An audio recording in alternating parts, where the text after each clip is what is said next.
trying to make the ends meet, wondering if it's worth it, you can bet it is. God bless your amazing effort on the part of your kids. I was also blessed by a Chick-fil-A operator, John Moniz, and finally with a string of opportunities that are only possible here in America. This past year, I've watched COVID attack every rung of the ladder that helped me up. So many families have lost parents and grandparents too early. So many small businesses have gone under. Becoming a Christian transformed my life, but for months, too many churches were shut down. Most of all, I'm saddened that millions of kids have lost a year of learning when they could not afford to lose a single day. Locking vulnerable kids out of the classroom is locking adults out of their future. Our public schools should have reopened months ago. Other countries did. Private and religious schools did. Science has shown for months that schools are safe. But too often, powerful grown-ups set science aside, and kids like me were left behind. The clearest case I've seen for school choice in our lifetimes, because we know that education is the closest thing to magic in America. Last year, under Republican leadership, we passed 5 bipartisan COVID packages. Congress supported our schools, our hospitals, saved our economy, and funded Operation Warp Speed, delivering vaccines in record time. All 5 bills got 90 votes in the Senate. Common sense found common ground. In February, Republicans told President Biden we wanted to keep working together to finish this fight. But Democrats wanted to go it alone. They spent almost $2 trillion on a partisan bill that the White House bragged was the most liberal bill in American history. Only 1% went to vaccinations, no requirement to reopen schools promptly. COVID brought Congress together 5 times. This administration pushed us apart. Another issue that should unite us is infrastructure. Republicans support everything you think of when you think of infrastructure. Roads, bridges, ports, airports, waterways, high-speed broadband. We're in for all of that. But again, Democrats want a partisan wish list. They won't even build bridges to build bridges. Less than 6% of the president's plan goes to roads and bridges. It's a liberal wish list of big government waste, plus the biggest job-killing tax hikes in a generation. Experts say when all is said and done, it would lower wages of the average American worker and shrink our economy. Tonight, we also heard about a so-called family plan, even more taxing, even more spending, to put Washington even more in the middle of your life, from the cradle to college. The beauty of the American dream is that families get to define it for themselves. We should be expanding opportunities and options for all families, not throwing money at certain issues because Democrats think they know best. Infrastructure spending that shrinks our economy is not common sense. Weakening our southern borders and creating a crisis is not compassionate. The president is also abandoning principles he's held for decades. Now he says your tax dollars should fund abortions. He's laying groundwork to pack the Supreme Court. This is not common ground. Nowhere do we need common ground more desperately than in our discussions of race. I have experienced the pain of discrimination. I know what it feels like to be pulled over for no reason, to be followed around the store while I'm shopping. I remember every morning at the kitchen table, my grandfather would open the newspaper and read it, I thought. But later I realized he had never learned to read it. He just wanted to set the right example.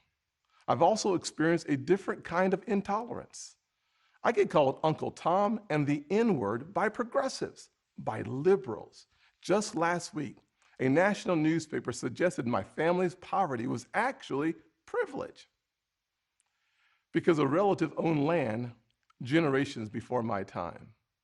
Believe me, I know firsthand our healing is not finished. In 2015, after the shooting of Walter Scott, I wrote a bill to fund body cameras. Last year, after the deaths of Breonna Taylor and George Floyd, I built an even bigger police reform proposal. But my Democratic colleagues blocked it. I extended an olive branch. I offered amendments, but Democrats used a filibuster to block the debate from even happening. My friends across the aisle seemed to want the issue more than they wanted a solution. But I'm still working. I'm hopeful that this will be different. When America comes together, we've made tremendous progress, but powerful forces want to pull us apart. 100 years ago, kids in classrooms were taught the color of their skin was their most important characteristic. And if they looked a certain way, they were inferior. Today, kids are being taught that the color of their skin defines them again. And if they look a certain way, they're an oppressor.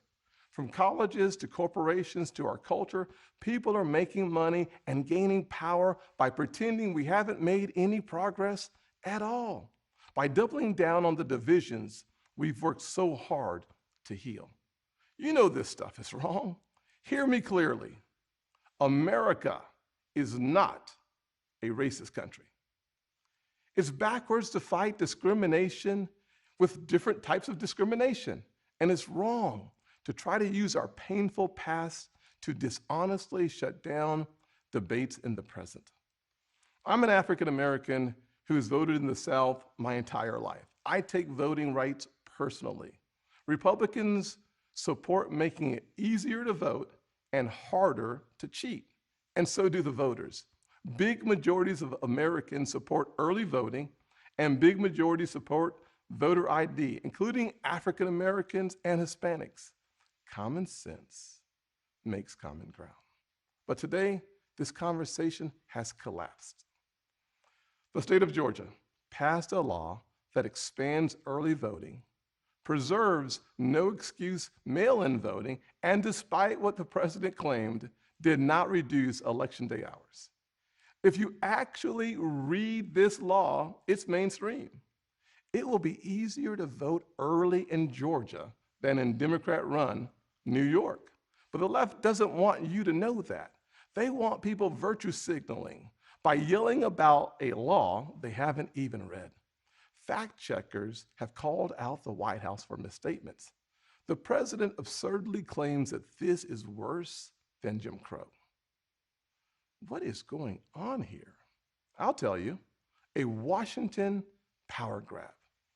This misplaced outrage is supposed to justify Democrats' new sweeping bill that would take over elections for all 50 states. It would send public funds to political campaigns you disagree with and make the bipartisan Federal Elections Commission partisan.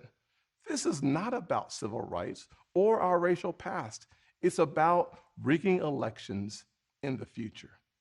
And no, the same filibuster that President Obama and President Biden praised when they were senators, the same filibuster that the Democrats used to kill my police reform bill last year, has not suddenly become a racist relic just because the shoe is now on the other foot.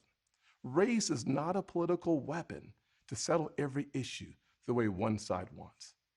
It's far too important.